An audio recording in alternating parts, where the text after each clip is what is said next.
When you say call somebody like you just because it looked like maybe they had enough people already on their defensive line? Yeah, they had a lot of talent.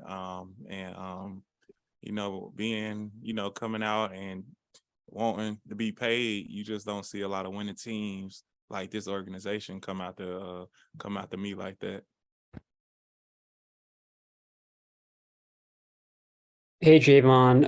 I'm just wondering how you think the 49ers compare stylistically, philosophically with Philadelphia in terms of the pass rush. I mean, is the learning curve going to be big? What are the differences between how they play the defensive line there and here?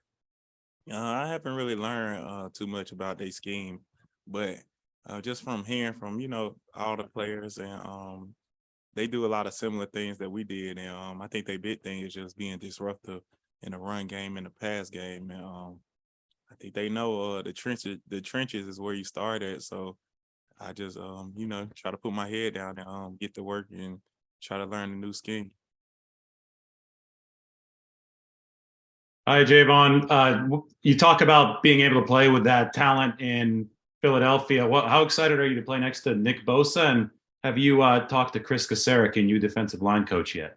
Oh yeah, I talked to him. I talked to him today. I met him today. But Nick, the defensive player of the year, so it frees up everybody else, and it will free me up a lot. So of course it's just ready to be around the guys and just learn how they play the game and just try to pick their brains a little bit. That can help me be a better player too.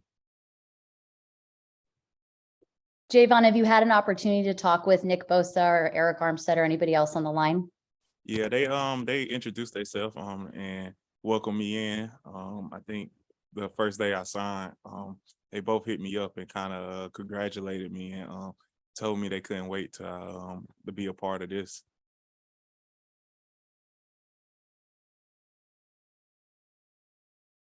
I know you're kind of like an old man now in the NFL, but you're new to us. Can you just tell a little bit about your background and how you got to South Carolina State, and did you ever envision the career you've had? Basically, coming out of high school, South Carolina State was my only offer, and wasn't no 5-star or nothing like that. I was a 0-star, and just kind of from that day, I just kind of wore that chip on my shoulder just to put my head down and work. And my only goal was, when I was at South Carolina State, was just to get drafted in the NFL. Of course, I envisioned that I could play to this level, but it still feels so surreal to be just seeing how far my career done came, and really just praying that I just ready to get to work to see how far I can take it to the next level. So like I said, I just ready to put my head down and see how much better I can be. You mentioned that you were kind of surprised when you heard from the 49ers. Did somebody call you directly, or was that through your agent? And if so, who called you, and what did they have to say? No, it was really through my agent. My agent just telling me that they really interested in me. But like I said, I couldn't believe it myself. I really couldn't. Like I said, when you sometimes when you're trying to go get the money, you have to go to a team that's in a rebuild mode. But you got a chance to go to a team that was just in the NFC Championship. It's like that's kind of an easy choice for me. So I was real happy about it. It really made me happy because I was real nervous about free agency on where I was gonna have to go. But I feel like this was the perfect situation for me. Your speed and your quickness jump out. Your 4.93 back in 2016. How do you account for that? I mean, what's your background? Did you run track as a kid, or play basketball, or play running back, or anything like that growing up? Yeah, I was the man in basketball. That was my first love. And I also played running back in my younger ages. And I always was trying to race all the small kids, all the little people, and most of the time I could beat them. So I think I just always felt like I was one of the small guys when I was out there on the field. But I don't know, I just been blessed too at the same time, just to be able to do what I do.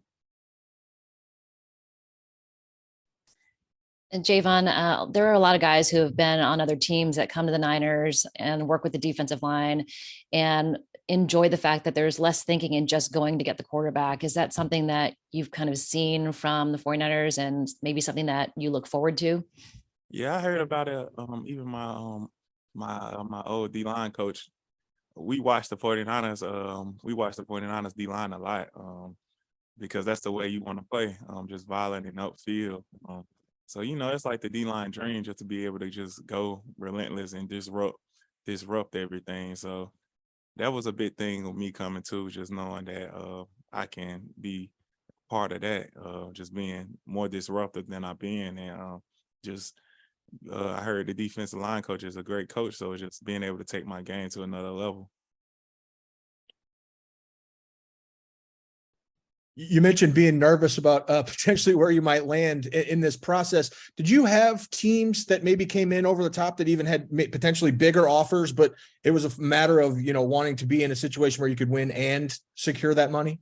Yeah, it was a few teams. Really, it was a few teams, but like I said, I feel like this was the best opportunity. And there many teams that's going to the NFC Championship game, and just praying that I can get a chance to get back to that big dance. I feel like this was the best opportunity for me to have a chance to get back there. We'll go last one, Branch. You are known for your ability, just your strength, and be able to bull rush people. Maybe kind of a stupid question, but has that always been there?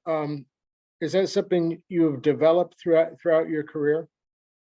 I think the Lord blessed me with these legs, so I always was being able to anchor and get under people with my leverage.